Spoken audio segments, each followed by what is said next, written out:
하나님의 은혜와 평강이 오늘도 어린이 주일에 예배 자리에 나오신 여러분, 하나님께서 여러분들 심령 속에 놀라운 은혜와 그런 능력으로 축복해 주시리라 믿습니다. 오늘 또 이렇게 세 분 성도님 이렇게 찬양 드리셨습니다. 세 자매가 드리셨습니다. 찬양 통해서 영광 받으시고 하나님이 기뻐하시고 여러분에게 또한 은혜 도전 되셨으리라 믿습니다. 한 주간 여러분들 어떻게 사셨습니까? 힘들고 어려운 그런 상황에 맞닥뜨렸을 때에 여러분 그 상황 속에서 어떤 믿음을 여러분들 보이셨나요? 여러분 그 상황 속에서 가슴이 철렁하는 그런 일들, 또 이렇게 낙심하는 그런 일들, 사건 속에서 여러분들 어떤 모습으로 그 상황을 헤쳐나가셨습니까? 지난주에 말씀했던 것처럼 우리의 삶에 그런 어려움이 왔을 때에, 힘든 일들이 우리 속에 또 낙심하는 그런 상황이 왔을 때에 그냥 그것을 낙심으로 받아들이고 마음이 이제 무너지고 이런 쪽으로 가는 것이 아니라 그 상황 속에서 우리가 기도를 해야 된다 그랬습니다. 그 자리에서 기도를 해야 돼요. 하나님 믿음을 더하여 주옵소서. 이렇게 믿음으로 여러분들 반응하셔갖고 나가셨으면 아마 이 창조주 하나님께서, 생명의 주님께서, 빛의 예수님께서 어둠을 물러가게 하시고 여러분 마음속에 새 힘과 새 은혜와 이 기쁨을 주시는 그런 역사가 있었을 것입니다. 그렇게 이제 우리가 말씀을 자꾸 적용을 해야 돼요. 삶에서 적용해야지. 계속 듣기만 하면 그게 쌓이는 게 아니거든요. 그 말씀은 단순한 걸 적용할 줄 알아야 돼요. 단순한 걸 적용해야 할 때 능력이 생기고 하나님을 경험하게 되고 성령을 체험하게 되고 그런 은혜를 우리가 누리게 된다는 것입니다.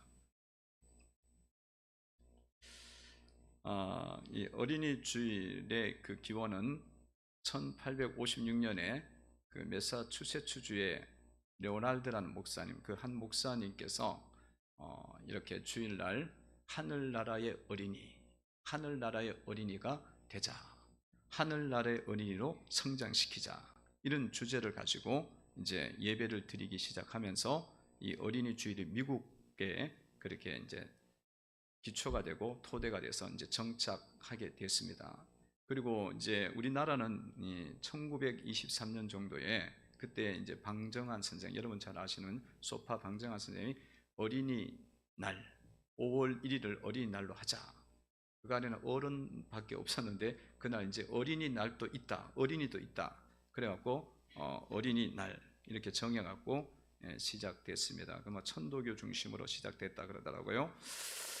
사실 근데 보다 이제 근원적인 것은 예수님으로부터 이 어린 아이에 대한 그런 사상과 그런 이해, 지식이 생겼죠.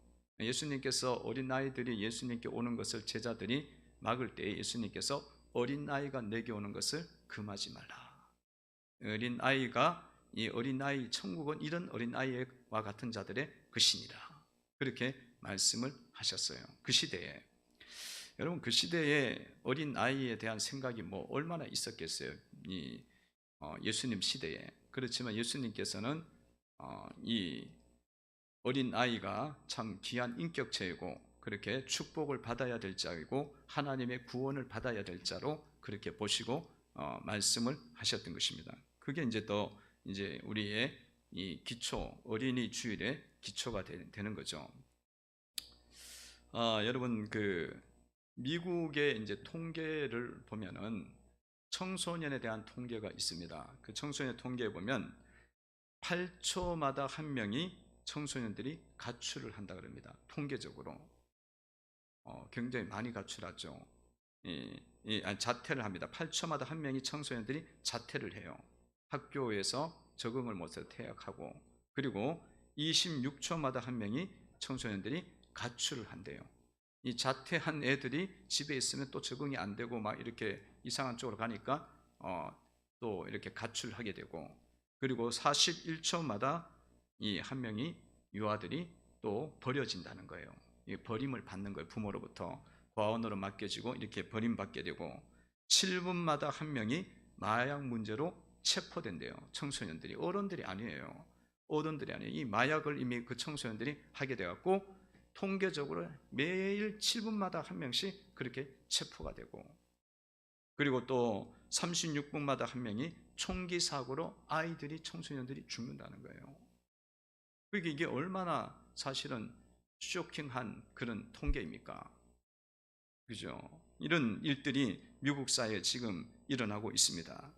여러분, 이런 시대 가운데 이게 미국의 통계이지만은 미국 통계가 한국이 얼마 안 있으면 또 따라잡아요. 이게 물질이 많아지고 부유해지면서 이런 현상들이 계속 그 사회를 쫓아가는 거예요. 비슷하게 쫓아갑니다. 지금 이런 현상이 그러니까 우리 앞에도 이제 머지않아 오게 된다는 겁니다. 이런 것들을 우리가 바라보면서 이런 시대 가운데 지금 우리가 살아가는데 어떻게 자녀를 양육하고, 우리의 자녀를 양육하고, 우리의 교회 안에 있는 자녀들을 양육하고, 주변에 있는 자녀들을 어떻게 우리가 관심을 갖고 사랑을 보여야 이런 것들을 이겨낼 수 있을까? 이런 어려움 속에서 건져낼 수 있을까? 이걸 이제 우리가 생각을 해야겠죠. 참 큰 위기가 우리 가운데 있다는 겁니다. 어린 아이에 대한 위기, 자녀들에 대한 위기가 지금 우리 앞에 지금 와 있는 거예요. 여러분, 하나님께서 우리의 자녀들을 향한 그 뜻과 목적, 그 목적을 여러분들 알고 있습니까?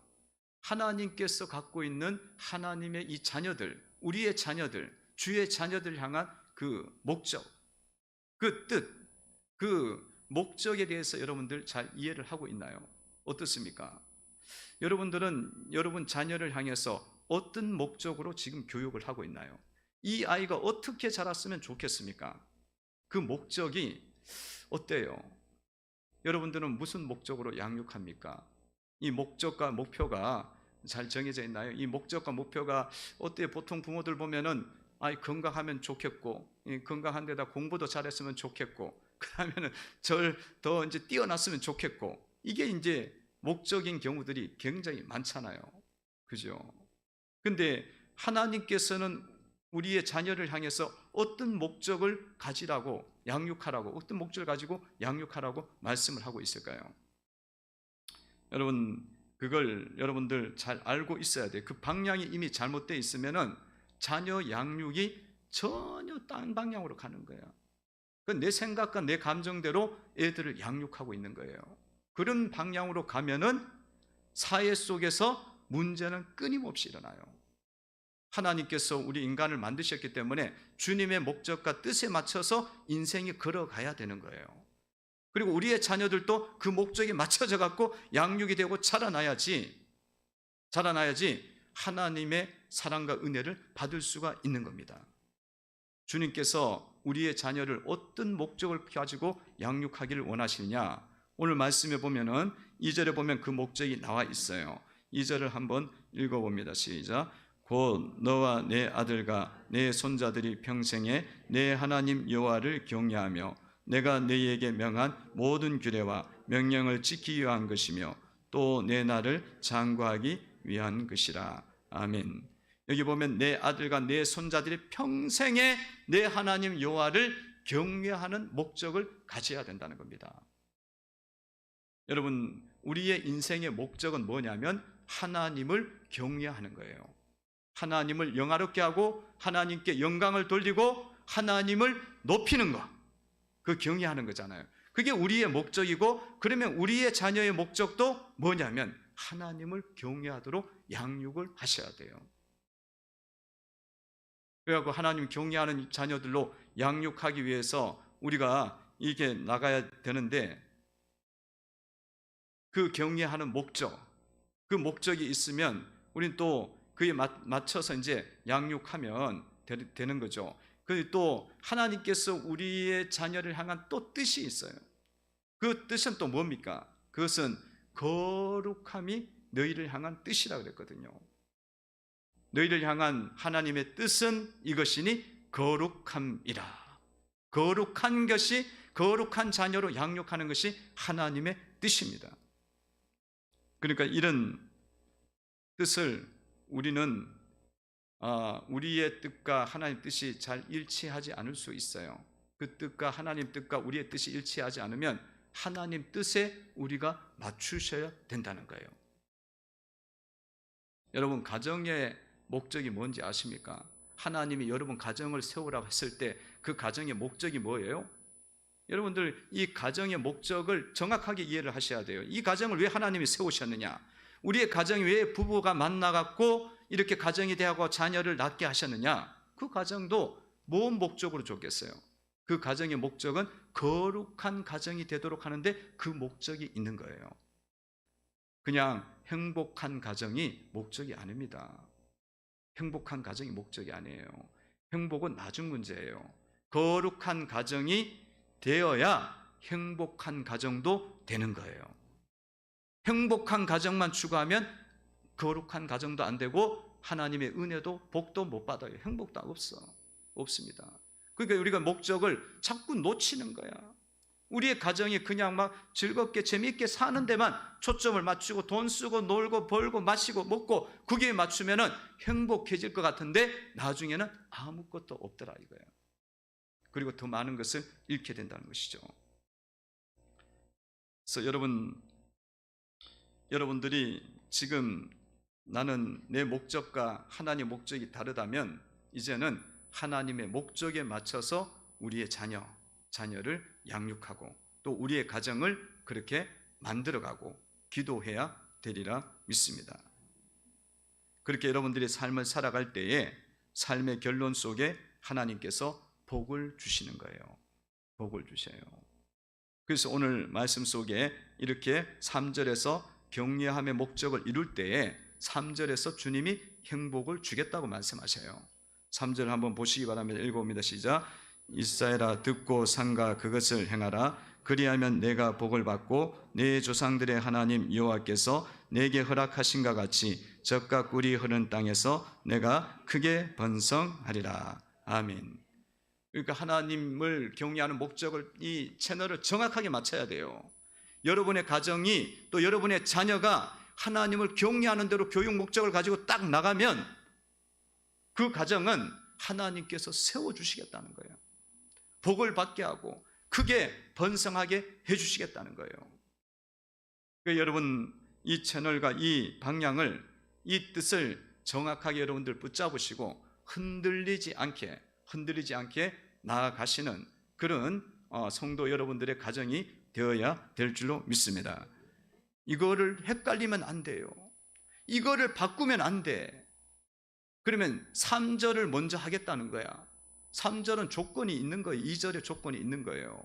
하나님 목적을 하나님이 원하시는 그 목적대로 살아갈 때에 우리의 인생은 구원도 있고 축복도 있고 은혜도 있고 이런 번성도 있고 살아나는 역사가 있게 되는 거예요. 근데 뒤에 거부터 막 하니까 애들이 다 이상해지잖아 지금. 그 미국 사회가 그렇게 했기 때문에 그런 거예요. 물질은 부유한데 그걸 갖고 물질을 부유한 갖고 하나님을 경외하는 쪽으로 가야 되는데 자꾸 풀어주잖아. 법적으로도 자꾸 말씀에 어긋난 걸 자꾸 만들어주고 풀어주고. 그러니까 그 사회가 총기, 마약, 이 술, 이 문제에 막 휩싸여 갖고 혼란 가운데 있게 되는 거예요. 여러분 최근에 그 한강에서 대학생 한 명이 실종이 됐다가 5살 만인가 6살 만에 애가 학생 찾았잖아요. 죽은 채로 찾았잖아요. 참 안타까운 그런 사건이 있었어요. 그 죽은 아이가 아주 공부도 잘하고 중앙대 의과대학교 다녔더라고요. 그러니까 얼마나 수재야. 탑 수재예요. 그 중앙대 의대가 제 아는 목사님 딸이 거기 다녔는데 진짜 하여튼 공부 잘하는 애들 중에서도 거기 뭐 1점 차이로 뭐 서울대 가고 연세대 가고 중앙대 가고 의대는 그런데 거기를 들어간 아이예요. 근데 이제 밤에 토요일 날 술 마시고 거기서 그냥 퍼져갖고 자다가 일어났다가 또 자다가 이러다가 어떻게 하다가 강물로 들어갔어요. 제가 보기에는 들어갔어요. 술 마시고. 술 마시고. 참 안타깝죠. 부모의 마음은 오죽하겠어요. 안타까워요. 불쌍하고. 저렇게 안 해도 되는데, 안 돼도 되는 인생이 왜 저렇게 됐을까? 그런 생각도 들고. 여러분, 익사사고예요. 90% 이상이 술입니다. 술이에요. 왜냐하면 사람이 물을 이렇게 보면은 수영 못하면은 무서워갖고 들어가지도 않아. 그러니까 빠져 죽는 사람이 오히려 수영 잘하는 사람이 빠져 죽는다니까. 그래서 저는 수영 못하기 때문에 별로 가까이 가지도 않아. 근데 익사사고의 90%는 술 마시면 간덩어리가 붓거든. 그래갖고 무서운지도 모르고 감각이 없어져요. 그래서 통계적으로 보면 그렇게 많이 익사사고 그렇게 일어나요. 그러니까 여러분, 술이라는 것은 구원의 문제는 아니에요. 구원의 문제는 아니지만 이것이 하나님을 경외하고 거룩함을 이루어가는 데는 맞지가 않아. 저희 집안에서도 우리 애들하고 술에 대한 이야기를 굉장히 많이 해요. 최근 몇 달 전에도 하고 그랬어요. 술을 많이 마신다는 게 아니라 술에 대한 이야기를 하는 거야. 왜냐하면 애들이 학교 가면 술이 계속 접하게 되니까, 그러다 보면 친구들이 하면 또 군대 가 있으면 이게 접촉이 된단 말이죠. 그랬을 때 억지로 어떻게 마실 수도 있고 그런데 이 술을 마시지 말라고 이야기하니까 또 양심의 가책은 되고 그러니까 와서 이야기하는 거 죄냐 아니냐 그렇게 이야기하는데, 구원의 문제에서는 그런 건 아니야. 그러나 거룩함과 죄의 문제를 따지는 거룩한 것은 아니고, 성경에서는 술 취하지 말라고 하는 거죠. 그래서 그거에 대해서 열띤 토론을 해요. 한국의 교회에서는 선교사들이 들어오면서 한국 사람들이 절제력이 없어요. 술 마시면. 그래갖고 여기는 법으로, 교회법으로 그냥 한국 교인들은 교인 되면 술 안 마시는 걸 해라. 술 마시면 안 돼요.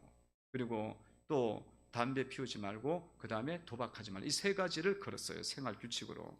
한국 교인들은 사실은 그거 하지 말아요. 근데 정말 사실은 잘한 거야. 한국 사람들이 술을 마시면요, 아까 봤잖아요. 중앙대 의대가 나올 줄 수제라도 얘들이 술 마시면 또 마시고 또 마시고 술이 나중에 자기를 마셔. 그래갖고 컨트롤이 안 되잖아요. 자기가 잠이 오고 쓰러질 정도면 집에 와야지. 안 되잖아. 이게 안 돼요. 그 집안이 믿는 집안인지 안 믿는 집안인지 저는 잘 모르겠지만은 사실은 여러분, 기본적으로 가정에서요, 이런 교육을 해야 돼요. 술은, 만약에 술을 네가 마시면 이런 문제가 있고 어려움이 있다, 거기에 대한 선을 분명하게 그어줬어야 돼요. 그래서 저는 그렇게 생각을 합니다. 그러니까 여러분, 우리가 주님의 목적대로 거룩에 대한 삶을 딱 살아갔다면 그런 부분도 딱 절제가 돼갖고 이거 위험하다 이렇게 돼서 집으로 왔으면 얼마나 좋았어요. 이 사건도 안 일어나잖아요. 그러니까 여러분, 우리가 자녀들을 양육할 때에 거룩한 자녀들, 그리고 하나님을 경외하는 자녀의 목적을 여러분들이 놓치지 말고 하나님의 사람으로 이 목표를 세우고 하나님 일을 이루어가는 자녀로 삼아야겠다. 그 목표를 세우고 나아가셔야 여러분들 삶에 복을 받게 되고 여러분 삶에 어려움이 없어요. 그리고 여러분 자녀의 인생 속에 크게 번성하게 되는 은혜가 옵니다. 근데 그거를 내 목적, 내 인간의 사람의 목적을 갖고 목표를 가지고 가다 보면요, 잘 되는 것 같은데 나중에 기근과 질병과 어려움과 이런 다툼이 와요. 분쟁이 옵니다. 성도 여러분들이 거룩한 자녀들로 이제 목적을 여러분들 잘 아셨으니까 여러분 이 목적과 이 목표대로 자녀를 양육할 수 있는 은혜를 주시옵소서. 그렇게 날마다 기도하면서 여러분 자녀들을 잘 양육하시기를 바랍니다. 그러면 이 목적도 아는데 어떻게 이 자녀들이 왜 이렇게 양육이 안 될까? 사실 양육이 지금 너무 안 돼요. 애들이 물론 말도 잘 안 듣는 때긴 하지. 근데 그에 비해서 너무 이게 젊은이들이 하나님의 사람으로 자라나지 못해요.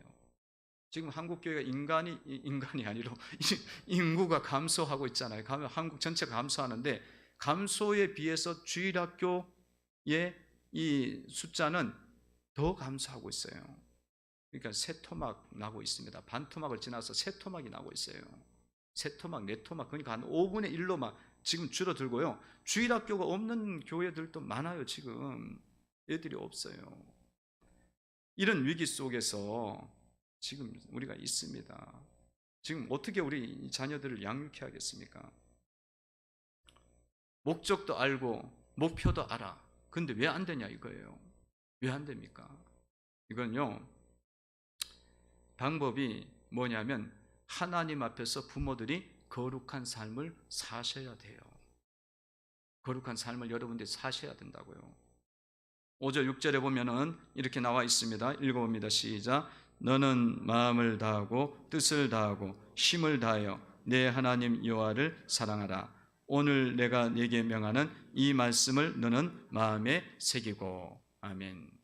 여기 보면은 너는 마음을 다하고 뜻을 다하고 힘을 다해서 여호와를 사랑하고, 너는 이 말씀을 마음에 새기고 하라는 거죠. 그러니까 자녀들에게 양육하기 전에, 말씀을 가르치기 전에 우리가 삶으로 하나님 경외하고 하나님 사랑하는 삶을 보여주셔야 된다는 거예요. 아니, 말은 그렇게 하나님 경외하라 그러면서 자기는 그렇게 거룩한 삶을 안 살아. 그러면 애들이 뭘 다 알지. 여러분들이 입술로, 생각으로, 마음으로 이렇게 하나님을 거룩하고 경외하고 주님을 존중하고 높이는 마음이 가득 차 있으면 애들이 그걸 보면서 자연스럽게 하나님을 경외하고 하나님을 높이고 거룩한 삶의 축복들을 받아들인다고요. 받아들여요. 왜냐하면 아이들이 영이 있어요. 영이 있기 때문에 영적으로 알게 되어져. 정말 우리 부모님은 하나님을 최고로 높이 생각하는구나.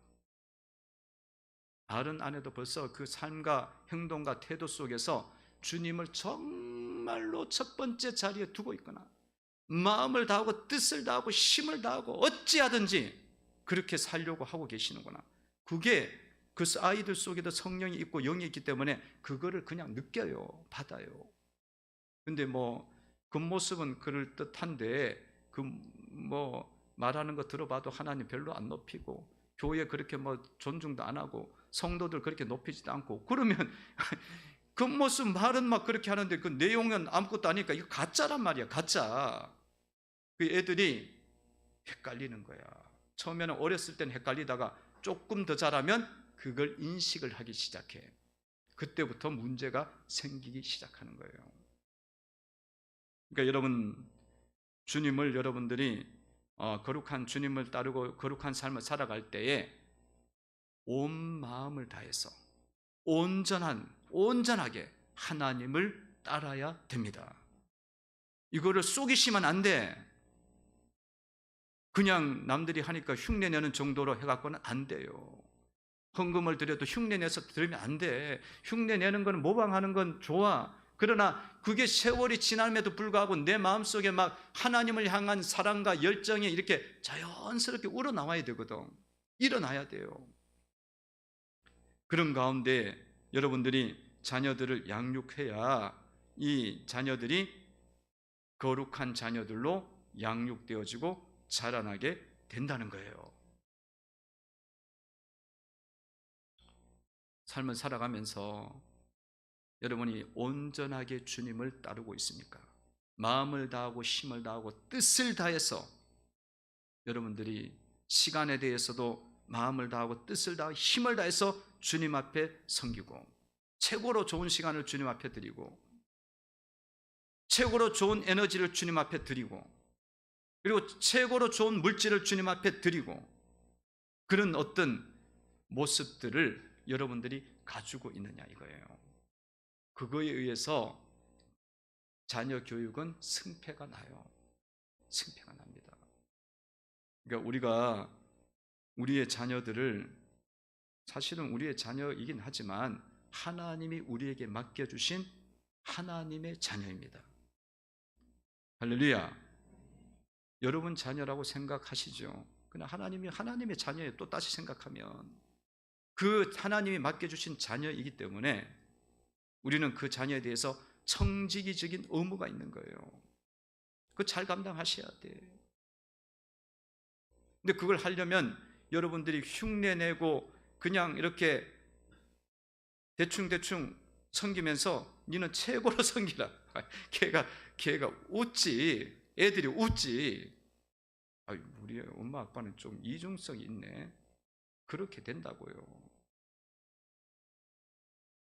그래서 여러분 승패가 여기 좌우되니까 앞으로 여러분 하나님 섬길 때에 온 마음 다해서 온 정성 다해서 주님을 섬기시기를 바랍니다. 속일 수 없어요. 애들 못 속이면 하나님은 어떻게 속여? 하나님께서는, 성령님께서는 하나님의 마음까지 깊은 것도 아시는데 우리의 마음조차 모르시겠냐고. 다 아신다고. 우리는 모른다고 생각하는 거야. 저절로 잘 자랄 것 같아 애들이. 아니 나는 이렇게 해도 니는 그렇게 살아라, 똑바로 살아라. 그러면 애들이 그게 똑바로 살겠냐고. 안 됩니다. 지금요 한국의 교회가 아까도 이야기했지만 이 주일학교가 줄어드는 이유는요 인구 감소가 아니에요. 아니 권사가 되고 안수집사가 되고 목사가 되고 장로가 됐는데 그 집 자녀들이 하나님 안에서 안 자라나고 있거든. 이게 보통 심각한 겁니까? 그 왜 그런 거예요?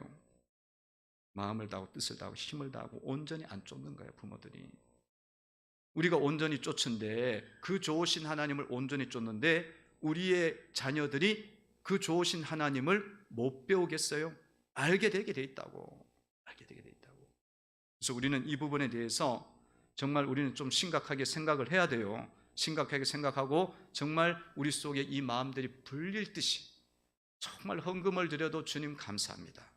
너무 많은 것 주셔서 조금 드립니다. 주님 앞에 헌신을 해도 주님 이렇게 건강 주셔갖고 쓰임받고 드려지게 하시니 감사합니다. 그 마음이 우러나고 불릴 듯이 그렇게 세워지고 그렇게 돼야 될 줄로 믿습니다. 여러분 하나님 앞에 헌신할 때가 좋은 거예요. 여러분 하나님 앞에 복음 전하고 애들 가르치고 찬양하고 교회에 이렇게 성전에 드나들 때가 좋은 거야. 건강을 잃으면 그거 뭐 하나 하려도 못해. 건강 주시니 감당하는 거예요. 그렇게 이제 여러분들 온 마음과 온전하시기에 참이 기도하시면서 일어나기를, 불릴 듯이 일어나기를 주의 이름으로 축복합니다. 축원합니다. 5월부터 릴레이 기도, 이제 연세 기도가 시작되는데요. 여러분 이런 기도도 꼭 하셔요. 우리의 교회가 나의 영혼의 문제만 아니에요. 우리 교우들의 전체에 위해서 우리는 기도를 해야 돼요. 기도해야 되고 우리의 교회의 문제만이 아니고 한국 교회 전체를 두고도 기도를 해야 된다고. 지금 얼마나 큰 위기예요. 전염병이 이렇게 돌아가고 1년 이상이 전 세계가 딱 잡혀 있잖아요. 이런 큰 환란이 태초 이후로 지금까지 없었어. 꼼짝을 못 하잖아. 다들 떨고 있잖아요. 여러분 보세요. 옛날에는 전염병이 돌면요 비행기가 없어갖고 그 아무리 커도 그 지역 안에서만 끝나. 그 나라 안에서 더 이상 못 넘어 거의. 근데 지금은 비행기가 있어갖고 인도 들어갔다 아프리카 들어갔다 거기 갔다 몇 번 오면은 전염병이 확 퍼져버려 그냥. 그러니까 전 세계적으로 다 순환이 되는 거예요. 전 세계적으로. 지금 뭐 인도가 막 난리가 났잖아요. 하루에 40만 명인가 확진자 나오고 뭐 3,000명 이상이 매일 죽어가고 있어요. 그거 남의 이야기가 아닙니다. 그게가 계속 그렇게 나오면 전 세계적으로 또 번져요. 그 나라들이 지금 착각을 하고 있는 거예요. 미국도 빨리 백신을 보내줘야지 되는데 우리가 그런 것을 놓고 지금 그냥 멀쩡하게 언젠가는 백신이 나오니까 해결되겠지. 아니에요. 우리가 하나님 앞에 옳게 세워지지 않으면 이 문제가 계속적으로 일어납니다. 그래서 그 일을 두고 우리가 기도를 안 할 수가 없는 거예요. 기도는 우리 새벽도 하고 저녁도 하고 다 해요. 다 하는데 성도들이 다 했어야 돼.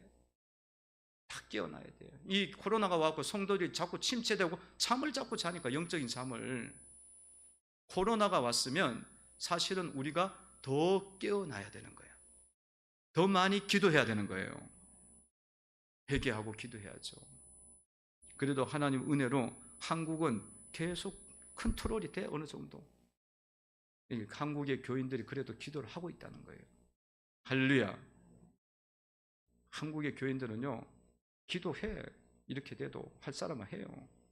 새벽 기도도 뭐 계속 나오잖아요. 저희들도 새벽 기도를 한 번도 거쳐본 적이 없었던 걸 제가 기억해요. 이 코로나 와도 계속했어요. 왜냐하면 이 시국에 기도해야지 뭔 시국에 기도를 해. 아니, 이 시국에 기도 안 하면, 그러면 이 어려운 시대에 기도 안 하면 태평시대에 기도하겠어요? 그렇게 잘 사고 잘 먹고 사는데 기도하겠냐고. 이 시국엔 더 기도해야지. 거룩한 모습으로 우리가 세워져서 자녀들을 바른 길로 인도해야 될 줄로 믿습니다. 그리고 모범을 보이고 자녀들을 잘 양육하셔야 돼요. 말씀으로 양육하라 그랬잖아요. 말씀으로 양육하라. 부지런히 가르쳐라. 7절입니다. 7절 한번 읽어봅니다. 시작.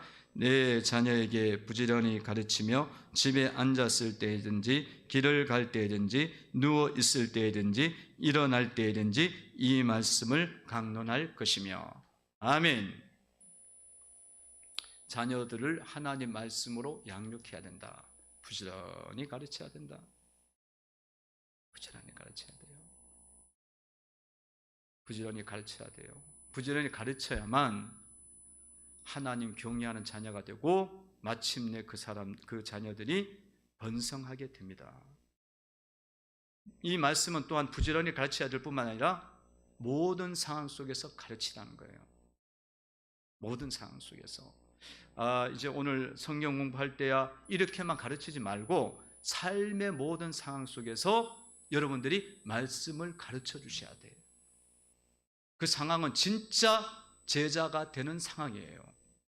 진짜 제자가 되는 상황. 모든 상황은요, 여러분들 이 자녀들이 성공과 축복의 그런 상황에 벌어졌을 때에 그 상황에서 가르쳐야 되는 거예요. 좋은 성적을 받았어요. 갑자기 애가 60점, 70점 계속 받아오더니 어느 날 갑자기 애가 정신 차리고 조금 공부하더니 막 100 하고 막 한 개만 90점 딱 맞았어. 너무 좋았고 막 오잖아. 오고 또 좋은 대학교 들어갔고 좋은 직장 얻었고 막 멋진 직장에 들어갔어. 그랬을 때 여러분들 뭐 해요? 그냥 셀러브레이션만 해. 야, 잘 됐다, 잘 됐다. 그렇게만 이야기하면 안 돼요. 그 상황을 하나님께서, 그 상황은 하나님이 주신 거다. 복은 누가 주시는 거예요? 하나님이 복을 주시는 거예요. 그 복을 하나님이 주셨는데 왜 주셨겠냐? 그 복을 가지고 하나님께 영광을 돌리고 주님의 일을 하라고 하나님이 주신 거야. 그러면 네가 지금 현재 있는 위치, 이 상황, 이것들을 두고 주님 앞에 우리는 감사해야 되고, 이 물질과 이 지위를 통해서 하나님의 나라를 이루가고 많은 영혼들을 살리는데 드려지는 인생이 되도록 네가 정신을 바짝 차리고 있어야 된다. 그렇게 여러분들이 가르치셔야 돼요. 가르치셔야 돼요. 근데 부모들이 안 가르쳐. 안 가르치면요, 애들이 그렇게 잘 됐을 때에 정신을 잃어버린다고 보시면 돼. 그냥. 그리고 세상으로 갑니다. 갑자기 물질이 많이 들어오고 갑자기 내 지위가 올라갔어요. 어른들도 컨트롤이 안 돼. 그 상황이. 우리들도 그렇게 들어왔을 때 갑자기 놀래갖고 컨트롤이 안 돼갖고 막 돈을 어떻게 써야 될지 몰라갖고 막 그러잖아요. 안 그러십니까? 돈을 그렇게 못 벌어봤어요. 그러니까 가르치지 않으면은 제어할 방법이 없습니다. 제어할 방법이 없어요. 그거 이야기를 하셔야 아이들이 컨트롤이 되든지 자녀들이 컨트롤이 되든지 목적을 자꾸 이해하고 기도를 하면서 그 아이들이 겸손하게 되어지고, 그리고 또 조금 나갔다가도 이 말씀이 있기 때문에 이 아이들이 내가 정신 차리고 들어와야지. 이렇게 되는 거예요. 이렇게 되는 거예요.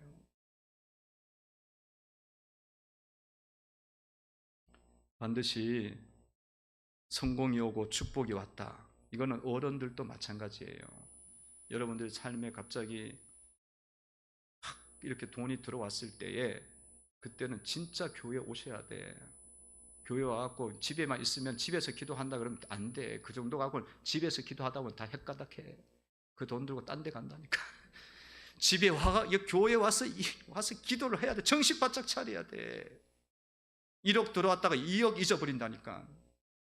정신을 안 차리면. 그러니까 여러분 이걸 막 가르쳐야 돼요. 좋은 일 일어날 때. 그때 막 교육의 상황이야. 이게 앉았을 때 누웠든지 막 잠잘 때든지 가르치는 이야기가 그런 이야기예요. 여러분 자녀가 실패했어. 성적이 떨어지고 갑자기 100점 맞던 아이가 50점 맞고 1등급인 아이가 3등급으로 떨어지고 그러면 막 애들이 막 정신 못 차립니다. 쇼킹하고 실기시험 쳤는데 떨어지고 막 떨어져. 여기 떨어지고 저 학교 떨어지고 막 떨어져. 그러면 뭐 이 하나님이 나를 버리셨나 그러면서 막 뒤로 나자빠지고 그럽니다. 그래요. 여러분 이럴 때 여러분들 가르치셔야 돼요. 뭘 가르쳐야 되겠어요? 뭘 가르치겠어요? 하나님께서 이런 고난을 주시고 이런 실패를 주신 것은 하나님께서 나의 삶을 거룩하게 하기 위한 하나님의 방법이다. 하나님이 고치기 위해서 그런 거예요. 여러분의 삶에 있는 자녀들의 문제를 지금 다루시는 거예요. 그거를 통해 갖고. 실패가 왜 오겠어? 이렇게 기도하는데 왜 오겠어요? 그 아이에게는 반드시 이 과정이 고쳐져야 돼. 고쳐져야 될 부분이 있는 거야. 그렇게 보셔야 돼요. 그래야 그릇이 돼야 하나님이 그에게 은혜를 주실 거 아니야. 은혜를 주신다고요. 그릇이 돼요. 그래갖고 마침내 복이 되도록 주님이 만드시는 겁니다. 주님께서 신명기 말씀을 통해서 너희에게 강야 생활을 하게 한 것은 너희를 낮추기 위함이야. 지금 사람이 떡으로만 사는 게 아니라 하나님 주시는 힘으로 살아야 된다는 거 가르쳐 주려고 한 거야. 그래서 뭐 한다? 마침내 너희에게 복이 되게 하기 위함인 거지. 그래서 거기서 교훈을 받아야 되는 거예요. 아이고 떨어졌네. 아이고 대학교 또 떨어졌어. 한 개 떨어진 게 아니라 2개 떨어졌고 또 재수했더니 또 떨어졌네. 실기시험 또 떨어졌네. 직장 또 안 되네. 그럼 부모가 뭐라 그래요? 낙심을 하는 거예요. 낙심. 애는 더 낙심되지. 그럼 그게 여러분 믿는 사람의 모습이냐 이거예요. 그렇게 하지 말고 그렇게 받아들여버리면 실패 상황에서 아무것도 못 배워. 아무것도 못 가르친단 말이에요. 애들을. 주님이 그 실패를 왜 주시는지를 아셔야지. 낮추기 위한 거예요. 그리고 마침내 거룩하게 해서 복을 주시기 위한 거야. 그러니까 여러분들이 그것을 자녀에게 정확하게 안 알려주면 누가 그걸 가르쳐줘? 목회자 만나야 가르쳐 주는데 뭐 만나기가 쉽나요? 데리고 오지도 않으니까. 데리고 오지도 않아. 뭐가 뭔지도 모르니까.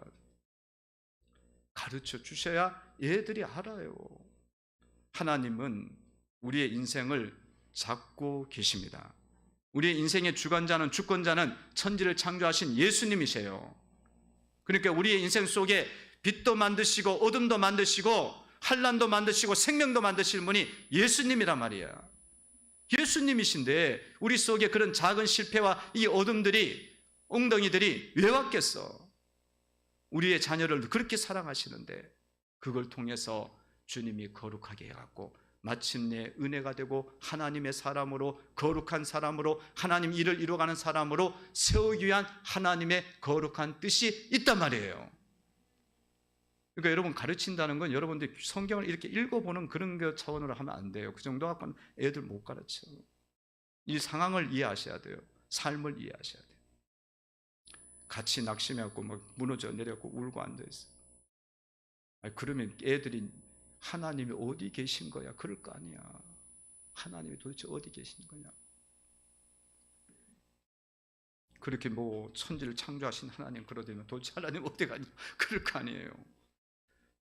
그래 여러분 가르치시고 담대함을 그런 일들 속에 담대함을 가지셔야 됩니다. 여러분들 삶 속에 억울한 일, 힘든 일, 이런 일을 당할 때에도 여러분들이 가르치셔야 돼요. 억울한 일, 힘든 일을 당하면 여러분들 원망하죠. 불평하지 않습니까? 그리고 그 일들 회피하려고 그래요. 자녀들도 그렇고요. 다 그렇지 않습니까? 그런 일들을 당했을 때에도 억울한 일이 그냥 오는 게 아니에요. 힘든 일이 그냥 오는 게 아니라고. 그 자녀에게 필요하기 때문에, 내 인생 가운데 필요하기 때문에 주님이 주시는 거예요. 그러면 뭘 가르쳐야겠어요? 주님도 정말 억울한 일 누명 쓰면서, 심지어는 자기 목숨까지 버리면서 십자가에 달리셨잖아요. 그 예수를 믿는 사람들은 그런 길을 걸어가야 되는 거예요. 그게 그리스도인의 삶인 거예요. 그러할 때 예수님은 어떻게 됐어요?